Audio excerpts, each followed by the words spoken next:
Appreciate everybody being here today. I'm joined by a broad and strong coalition of advocacy groups, of concerned citizens, of religious leaders, to present to the public a reform package of proposed regulations for payday lending in Houston. I have a special guest today, and that is Dallas City Council member Jerry Allen.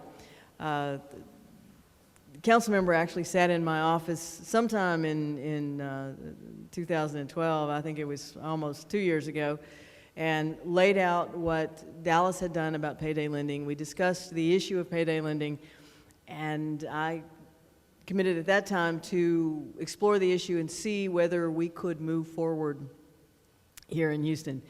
Obviously, I didn't move quite as fast as some of the other cities, but I'm here today to say that the City of Houston is committed to establishing minimum business practices for payday lending institutions, and we are going to work with our peer cities of Austin, Dallas, San Antonio, El Paso, and several smaller cities by passing an ordinance that mirrors the work that they had done. I initially favored a Houston-specific measure, and we drafted that measure. It's been posted on our website. We set aside that measure during the legislative session because this is actually a step that I believe, and I think my peers in those other cities believe, needs to be regulated at the state level.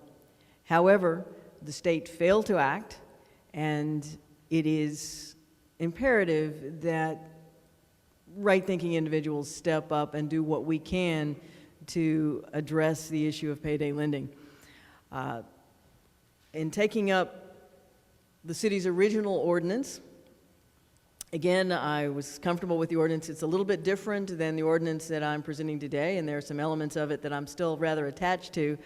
But I have come to believe that the most important thing that we in the big cities across the state of Texas can do is send a clear and consistent message to the legislature that we will act in their absence, and that we will establish through our ordinances that mirror each other what we think are the absolute minimum standards for addressing payday lending in the state. By establishing in the major cities in Texas a baseline for this regulation, we're calling on the legislature to pick it up in the next session and go farther, but we're also calling on more cities across the state of Texas to step up and join us. For those unfamiliar with how the industry works, payday and auto title loans are high-cost, small-dollar loans offered to individuals without credit checks and with little consideration for their ability to repay. The initial term is typically 2 weeks to a month, with the term usually determined based on the borrower's pay cycle. Again, not ability to pay, not credit worthiness, but simply a pay cycle. A borrower who fails to make a payment on an auto title loan could wind up losing the means to go to work, the means to take his children to school, and therefore the means to earn a living to pay off that or future loans. Under existing Texas law, there's no limit to the fees that payday lenders and auto title businesses can charge, no limit on the number of times they can charge high fees for essentially the same loan, often trapping borrowers in a cycle of debt where they are never able to pay down the loan. They just keep rolling it forward. It becomes a form of indentured servitude. For example, a final cash payday advance of $500 that is rolled over 5 or more times could wind up costing $1,200 or more.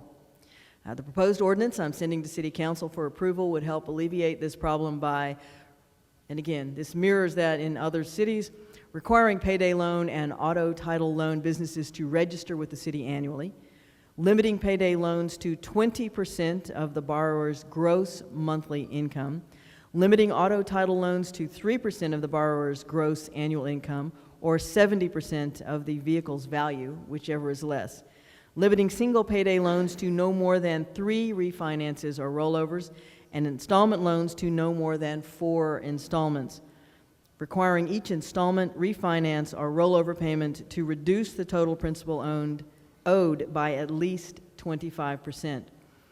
Defining a rollover or renewal as a loan within 7 days of the previous loan, requiring loan agreements to be written in easy-to-understand language, and requiring contact information for nonprofits offering financial literacy and cash assistance. This package of regulations is endorsed by the Houston Fair Lending Alliance, which consists of the following member organizations, many, if not most of whom, are standing with me. That would be the AARP, Catholic Charities of the Archdiocese of Galveston, Houston, Covenant Community Capital, Christian Life Commission, Family Services of Greater Houston, Neighborhood Centers, Inc., Skills for Living, Texas Appleseed, and the Texas Catholic Conference, and One Voice Texas, the United Way of Greater Houston. Houston City Council will be briefed on the proposed ordinance December 4th as part of a mayor's report, with the first opportunity for a vote by council coming on December 11th, and then if there is a tag, a final vote on December 18th.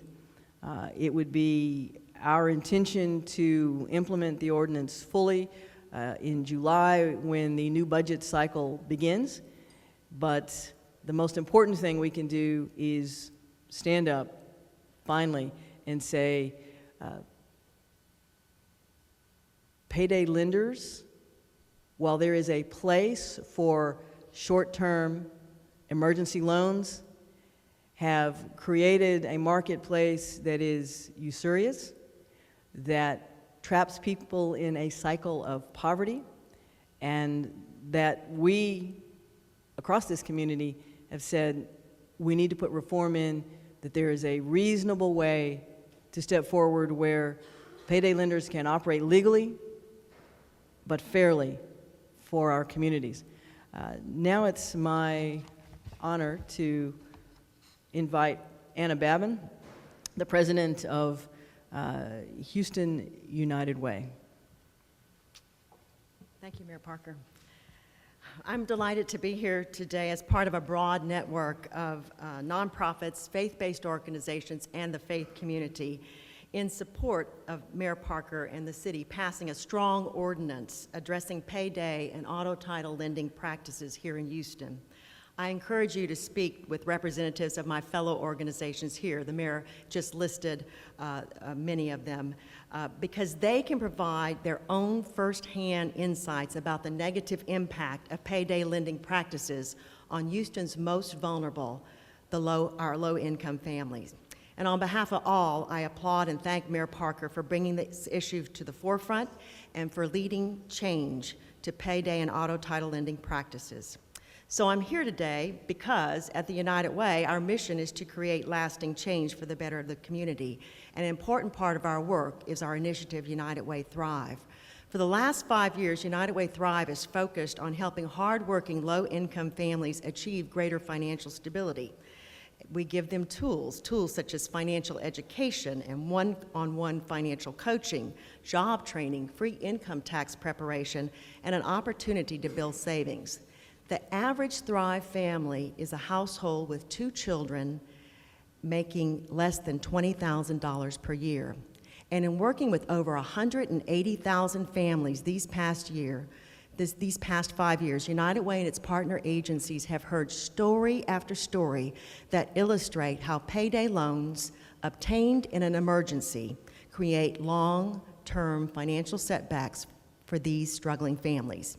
Because of the very high fees and aggressive payment schedules used by these lenders, these families can't keep up with the payments. As a result, the interest and fees grow larger and larger very quickly, and as a consequence, the families fall deeper and deeper into debt.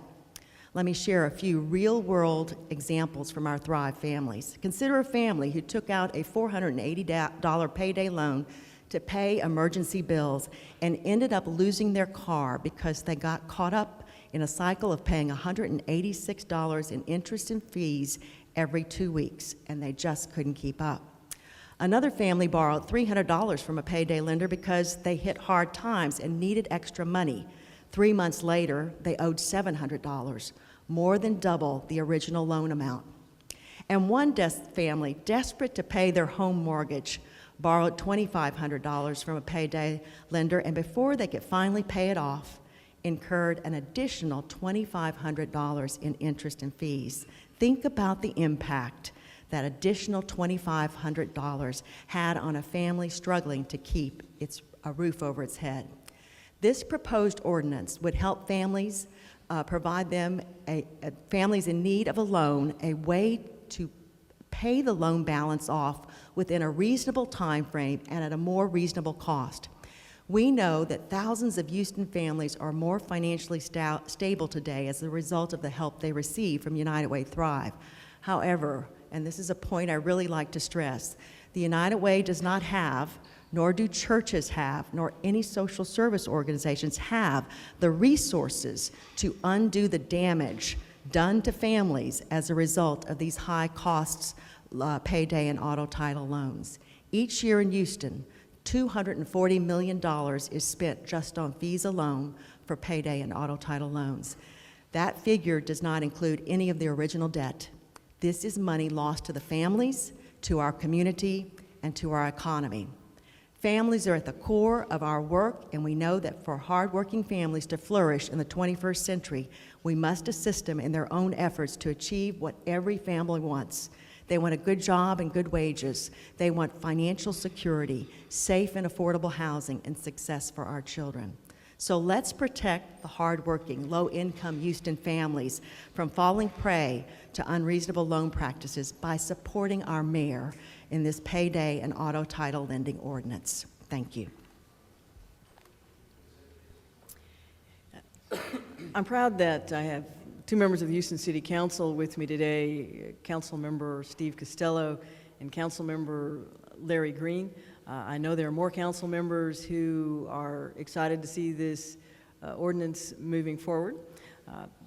But as I said earlier, I also have a visiting council member. That would be Council Member Jerry Allen, who was a champion of this issue in the city of Dallas and really started getting the ball rolling in the state of Texas. Council member? Thank you, Mayor. It's an honor. It's an honor. It's an honor. It's an honor to be here in Houston, fourth largest city in the United States of America, and what y'all are getting ready to do. The statement that you're sending out as the fourth largest city in the United States of America.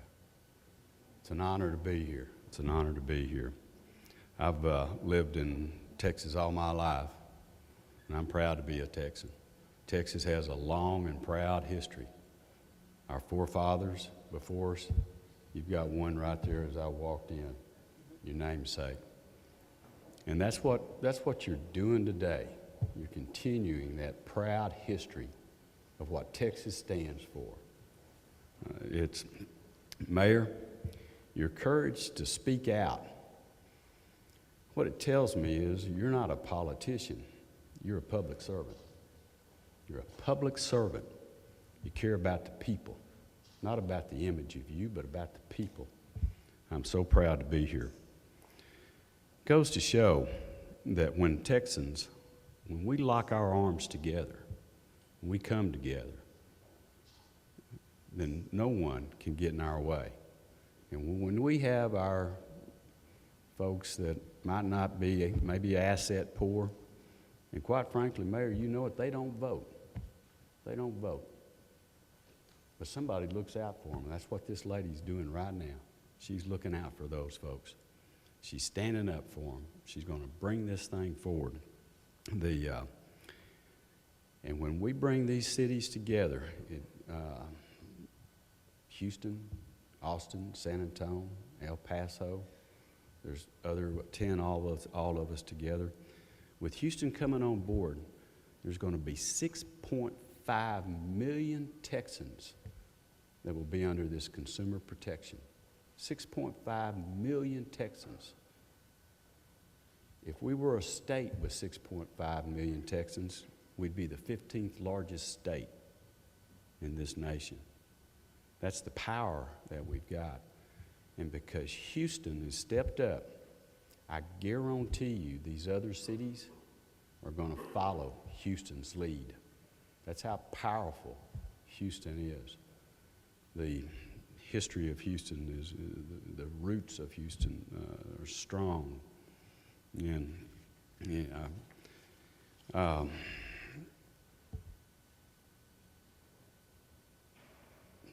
going to finish just by saying, as I walked in, I saw Sam Houston. And you talking about a great Texan named after this city.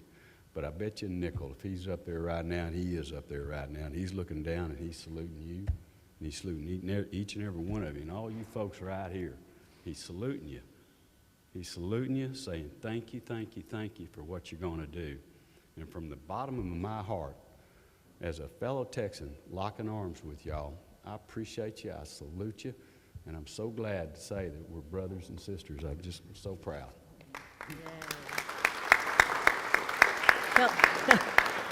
Councilmember, I know that this is a passion for you, and I appreciate all the lauding of the city of Houston, but this is an area where Dallas led, and I'm happy to admit that. But we're doing our best to catch up as quickly as we can. Now I want to invite Councilmember Costello, who has been working with me on this issue for some time, to make a few additional remarks. Councilmember.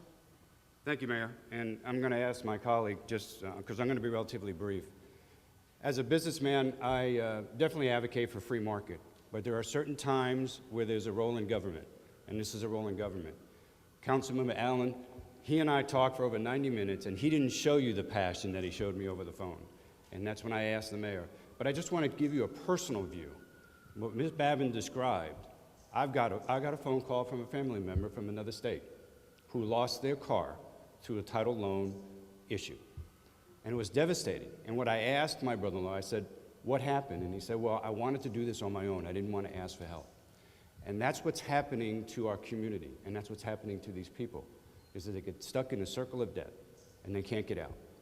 And so I didn't have a dog in the fight at first, and then I decided to ask the mayor, let me get involved. I reached out to Councilmember Allen, I reached out to Ms. Babin, I reached out to a number of these agencies to get a better appreciation of what's going on and how the city of Houston can help. And thank goodness that the mayor agreed that we would join forces with the other major cities in the state of Texas to tackle this issue. And again, reach out to our brethren at the state level to ask their support for something that can be accomplished statewide in the next legislative session. I want to thank everyone here for their support. I really want to thank my mayor for stepping out and doing what we all believe is right, morally right. Councilmember? Thank you. Good afternoon.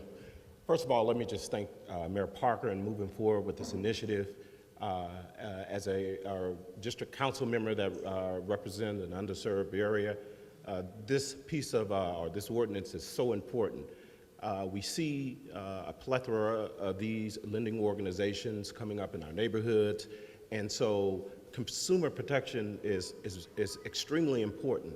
And so the fact that this ordinance has an educational component whereby individuals will be referred to the different agency for financial literacy assistance, the fact that this ordinance has a language component whereby the information will be given out in different languages, the fact that if an individual is illiterate or can't read, the fact that it has to be read to them only goes to support the protection that we as Houstonians and as we as leaders are trying to provide for our citizens. So Mayor, kudos. I'm definitely on your team on this one. I think it helps my community and communities that look like mine around the city, and we're so pleased that, to partner to make this happen. Thank you, council members. Although Councilmember Green, as Councilmember Costello clearly indicated, it's not just one particular community that falls prey. It is the poorest in our communities. But I want to be clear, we're not trying to put payday lenders out of business.